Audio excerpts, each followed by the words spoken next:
Welcome to Gradcast, the official podcast of the Society of Graduate Students at the University of Western Ontario.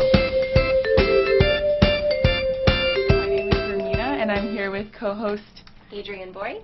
And today we're talking with Steve. How do you say your last name? It's Beukema. There you go. And who are you? You're a master's student in psychology. Who goes there? Who am I? I am just wrapping up my second year of my master's degree, my Master of Science degree. I work with patients in disorders of consciousness. Cool.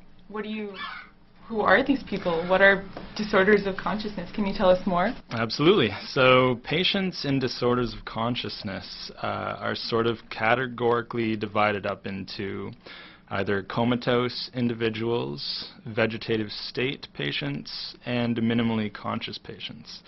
Now, the way these patients get divided into these categories is based on two components, arousal and wakefulness. So clinicians typically, they'll use a behavioral assessment to see to what degree these patients are aware. At the lowest level, we have our comatose patients who are said to have no arousal and no wakefulness. And then at the next level, we have our vegetative state patients who they'll respond to some startle effects. So if you were to snap your finger on either side of their head, they might respond to that. They might occasionally look around or track some objects, but according to their diagnosis, they're not aware. And then one step up from that are our minimally conscious patients who have fluctuating levels of awareness. And then these vegetative state and minimally conscious state patients, they have sleep and wake cycles, unlike comatose individuals. So when you say vegetative state patients don't have awareness, what does that mean? Because if they can track things with their eyes or like respond to stimuli being snapped on either side, wouldn't you call that being aware? So you might think so initially, but actually these startle responses are very perceptual, and they're not actually cognitive, so it's very unlikely that they're indicative of conscious awareness. They're very low level, even responding to your own name, like this cocktail party effect in a crowded room. It's very low level, and it's not considered as evidence for consciousness. So it's more of like an automatic process rather than a higher level cognitive process. That's right. Okay. But because it is still similar to how healthy individuals respond, it's considered that these patients are better off as a result of having retained these specific abilities.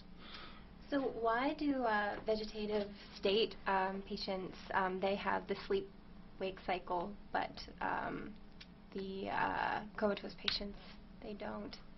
That is a good question. I'll do my best to answer it. I think it really depends on the type of injury. So these patients can become patients for a variety of different reasons. They can suffer internal damage to their brain, maybe as a result of lack of oxygen to the brain, or some patients have external brain damage, perhaps as a result of a car accident. And it's likely that the cause of their injury might play a role in whether or not they get subdivided into comatose or vegetative state or minimally conscious. And then obviously the severity of the injury is going to play a role in what aspects of being a healthy individual are retained. So these patients with these comatose patients or vegetative or minimally conscious, what is their general prognosis or outcome? Like, is it more likely that someone who's minimally conscious will gain awareness at a certain point? Do you guys know anything about that? Yeah, so the answer to that question is unfortunately a sad one. I think Hollywood would, the statistics for recovery in movies and in television is upwards of 82%, because it's fashionable to watch something with a happy ending. But the truth is that patients very rarely recover. And in fact, in the research we do, recovery typically does not mean that you're going to be walking and talking and living your life again. Recovery typically means that you're going to progress perhaps from a coma into a vegetative state, or you'll progress from a vegetative state into a minimally conscious state, which is good. It's definitely it's definitely a better outcome, but recovery in terms of gaining all of your healthy abilities back and being able to live your life the way you once did is extraordinarily rare.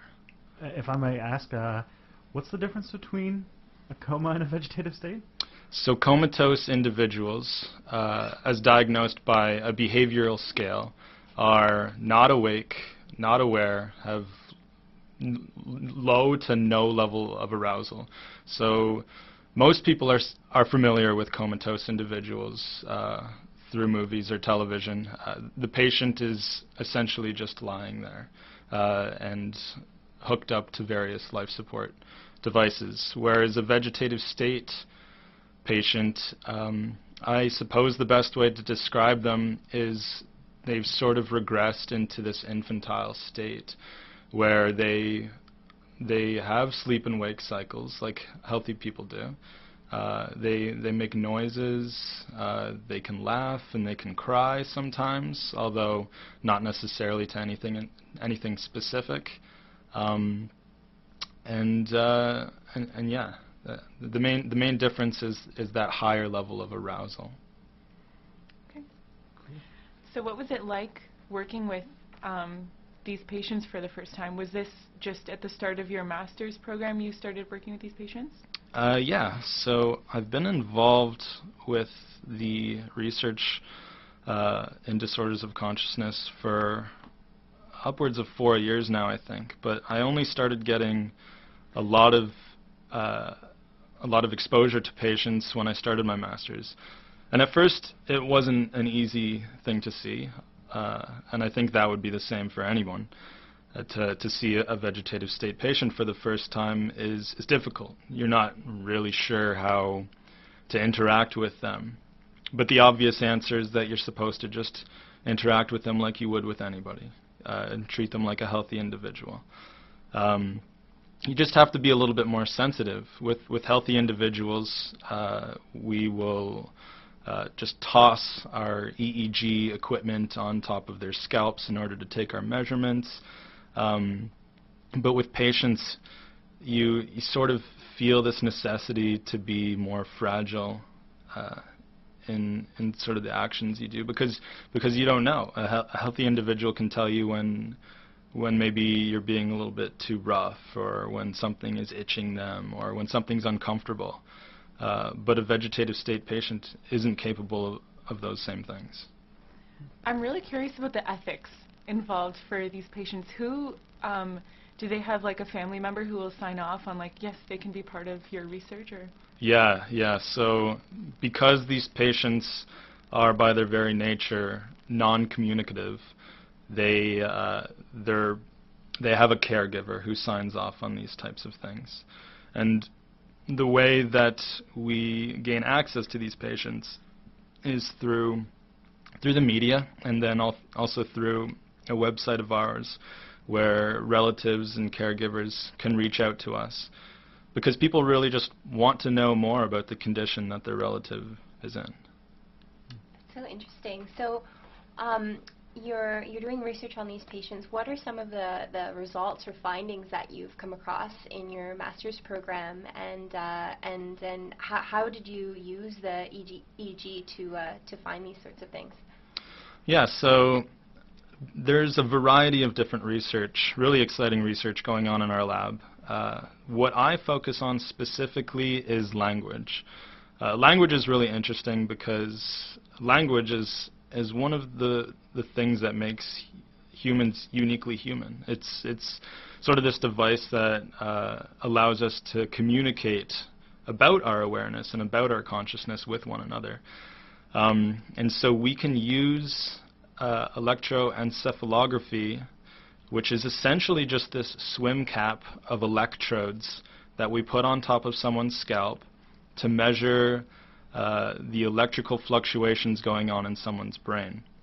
And from these electrical fluctuations, we can observe different things going on in the brain in relation to language. And what I specifically look at is semantic processing, so sort of conceptualization of words, these higher order language mechanisms at play when we hear sentences, when we hear word pairs, and what happens when we hear violations to those sentences or word pairs.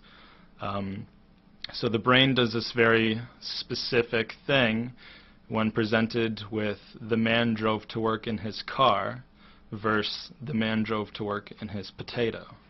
It's sort of a statistical machine, a prediction error machine that it helps you to figure out when two words or when a terminal word of a sentence is likely to be there, or when it's very unlikely that those two words or that sentence actually makes sense, given the words it's surrounded by.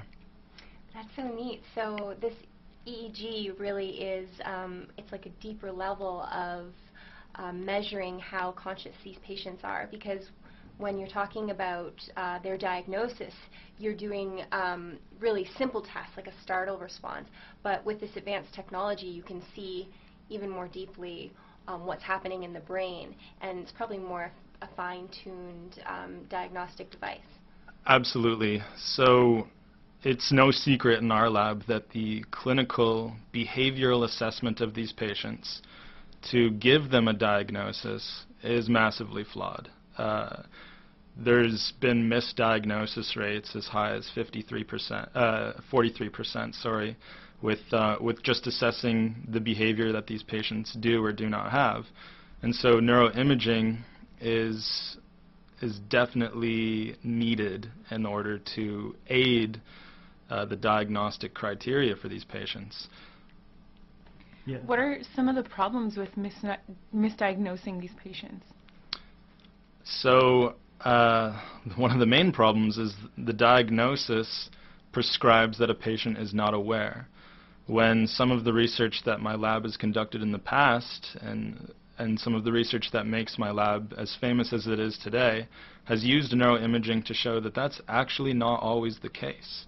So one of the research studies that we're most well known for has used functional magnetic resonance imaging to communicate with a patient who by the clinical diagnosis shouldn't be able to communicate. Yeah, I'm definitely reminded of the book Ghost Boy, Yeah. where a child got a meningitis, thing that basically they thought he was in a vegetative state. What it turned out is that he was actually, I don't know if there's a medical term, the term locked in. Yes, where yes. he was basically completely paralyzed, but his mind was completely functional. Mm-hmm. And for about a decade, they thought he was basically in a vegetative state, but he was he kind of willed his way back into movement. And with your type of treatment, you could catch that and at least give them the bedside manner they deserve. Exactly. Yeah. So locked-in patients are really interesting because apart from their inability to conduct motor movements, they are exactly the same as healthy individuals in terms of conscious awareness. Locked-in individuals have suffered a brainstem injury, which doesn't actually affect their higher cognitive abilities. So locked-in individuals are entirely aware of everything going on around them.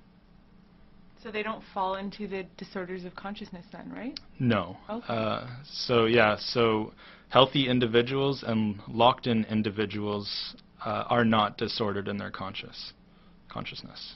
Interesting. So going back to your research, so what have you found so far in with using these EEG caps on these patients?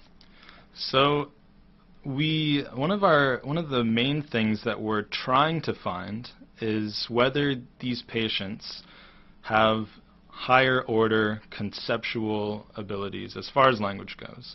So does a patient's brain understand that the man drove to work in his potato is not a congruent sentence?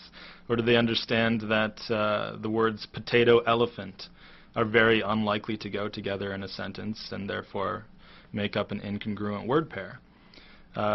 So far, it's been very difficult to find a patient who displays this level of semantic processing.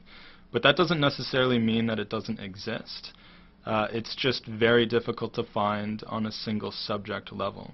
So most science looks at group level analyses for a variety of really important reasons.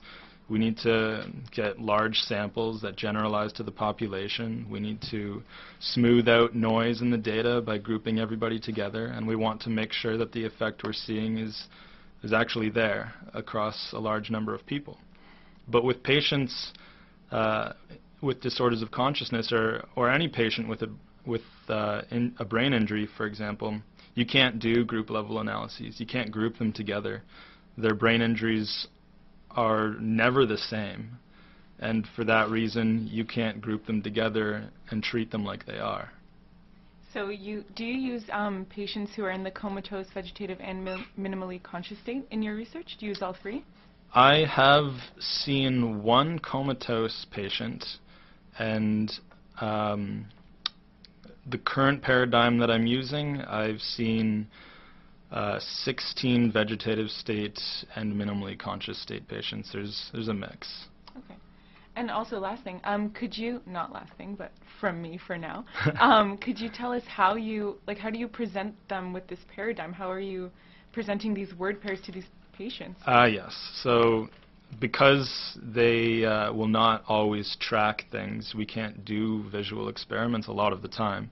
And so we'll plug in headphones, and all of the information that they're given, all of the sentences or word pairs, are auditory. So they unfortunately have to listen to my voice for like 16 minutes. Apologies to the listeners. It's really cool. Did you want to say?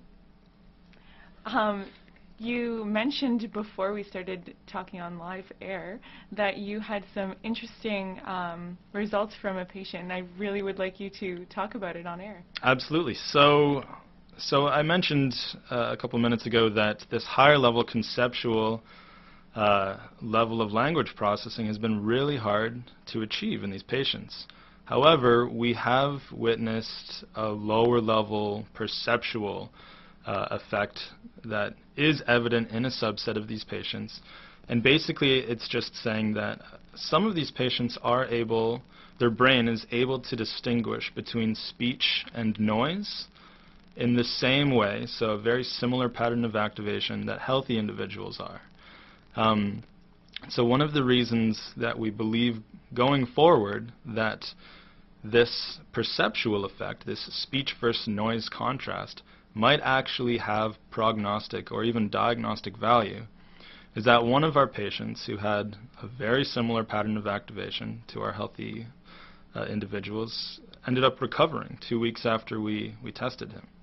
And we went back 6 months after their recovery, and this time by recovery I mean that the patient was able to talk again.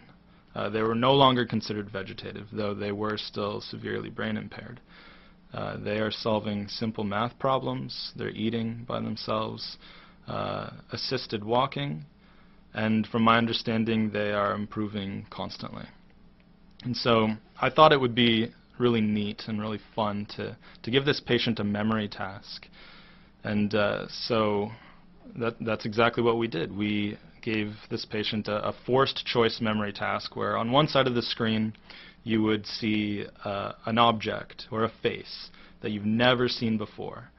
And then on the other side of the screen you would see one of our researchers that has interacted with the patient when they were considered vegetative.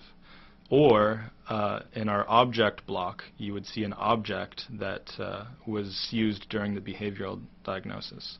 And basically what we found is that this patient was able to remember most of the things, most of the faces and most of the objects. So we're currently writing this up. That is crazy. I just had to pop that in there. Like, that is really cool. Yeah. So these patients are in a vegetative state, and all they can do is generally is that they're just lying there and they can track objects with their eyes and stuff like that in vegetative state, right? Sometimes. It Okay. depends on the severity of their injury. But yes. And then you just found that in this one patient, they were able to remember who they interacted with, and that's really cool. And like, how much could they remember? So on some of the faces that they were shown, when my face in particular came up, they remembered that I had a monotonous voice, that I had put on this swim cap of electrodes in the past, and they even remembered specifics about the language paradigm I use, which is word pairs. So they said certain things like cat, dog, and knife, fork. But I think most astounding was on one of the faces that they said that they remembered when asked for specific details. They were able to recall the specific name of that person when asked how confident they were in that recollection. That's so amazing. So this test that they were given initially when they were still in the vegetative state, it could almost be used maybe potentially in the future as a predictor of whether or not the patient is ever going to wake up or is maybe moving in that direction. Exactly. And so for that reason, we think that hopefully this low-level automatic perceptual contrast between speech and noise, while it doesn't necessarily indicate conscious awareness, it might have prognostic value. It might tell us that the patient is going to recover at least to some extent, even if that just means a better score on their clinical diagnosis or a progression into a healthier state, like minimally conscious. So can you use this memory paradigm, do you plan on using it in patients who you're not even working with? Maybe you can get doctors to contact you when someone recovers to a state where they can talk and communicate, and would you then be able to use that memory paradigm to see if that sort of memory awareness was still present in those patients as well? Yes and no. So yes, because obviously determining if the patient had objective empirical memory from the duration of their injury is very important, and that is definitely something that we could do in the future if it were to happen again, that we were to be given this rare opportunity of witnessing a patient recover. No, because because it's so rare. This happened within the confines of our lab, and because of that, we were able to sort of control a lot of the variables that went into this memory design. It's exceedingly difficult to determine the faces or the objects that a patient has only ever seen when they were in their state, in their vegetative or minimally conscious state, and to rule out others that they may have gotten interaction with after their recovery, or that someone may have even told them about. Or maybe they even had before their accident. So you knew that the grad students interacting with this patient had never met them before, and you eliminated them from meeting them after. That's right. You kept them away, and the person doing the memory test was actually a new person and not not you, for example. Exactly, yeah. Unfortunately, I could not be there to witness some of the things that this patient was saying because my face was in the experiment. That's so amazing to me. I'm still so blown away by that. Like, I mean, this has so many implications for how people have to interact with, if they're family members of someone who's in a vegetative state. Like, I mean, I know it's just in one patient, but it's still pretty interesting that they were able to recall what was going on around them when people probably assumed that they had no idea that anything was even happening. Yeah, so absolutely. Huge implications. Mm-hmm. Really cool. So what are the next steps for your research project right now? Right. So because this rare recovery occurred, we think that maybe there's prognostic criteria to this low-level speech versus noise contrast. Unfortunately, we can't say that for sure. It's a very rare thing, if all of our patients were to recover immediately after having this perceptual effect, that would be wonderful. Not only for our research, but for the families, obviously. But that's unfortunately not the case. So the next step is to do a follow-up visit with these patients, reconduct the clinical assessment, do a little bit more neuroimaging with the same paradigm, and to see if they've progressed on the coma recovery scale, or if their pattern of EEG activity more so reflects that of a healthy individual, or maybe even if they have progressed so much that they get this conceptual effect, this higher order conceptual effect. Super cool. And what about the next steps for you? What are you doing after you defend your master's thesis? After I defend my master's thesis, I will have to use August to write up a lot of the data that I'm talking about today, as well as move on to do my PhD, probably at McGill, it's looking like. That's so awesome. Really exciting. Do you know what your project is going to be? In McGill? Yeah. It's a beautiful level of uncertainty. I'll say that for sure. You'll have time to figure it out. Absolutely. Pretty awesome. Thanks so much for coming on air to talk to us. Thanks for having me. This has been great. Thank you all for listening to Gradcast, and we'll see you next week. That's all for this week. If you want to send us some feedback, or if you want to come on the show yourself, email us at gradcastradio@gmail.com. Be sure to hook us up on social media. On Twitter, we're at GradcastRadio, and look up Gradcast Radio also on Facebook. If you want to subscribe to the podcast is located at gradcast.podbean.com, and it's on iTunes. And while you're there, why don't you leave us a review? It really helps us out. We'll see you guys next week.